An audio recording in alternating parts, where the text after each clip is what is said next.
वालेकुम, मेरा नाम है उमर खालिद। मैं वतन टीवी के साथ जैसा कि आप सभी लोग देख सकते हैं, हम अभी ये एक तालाब के आगे मौजूद हैं, जहाँ पे एक पिच है, ये ग्राउंड मंजूर हुआ है, ठीक है? यहाँ पे बच्चे खेलते हैं।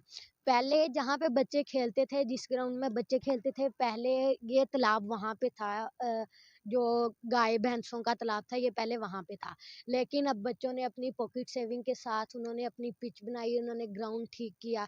ठीक है, अब वो इधर आए हैं तो ये तालाब जो है उनके पीछे फिर इधर आ गए। हम चाहते हैं कि जो भी इधर वोट लेने आए या कुछ करने आए, वो सबसे पहले तो यहाँ पे एक फुटबॉल का पोल लगाए, ठीक है? उसके बाद हमें ये जो पिच है वो बना के दें।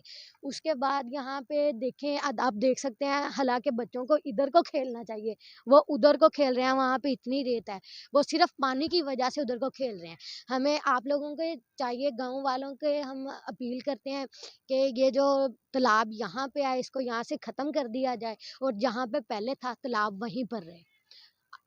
उमर खालिद को इजाज़त दें, वतन टीवी के साथ।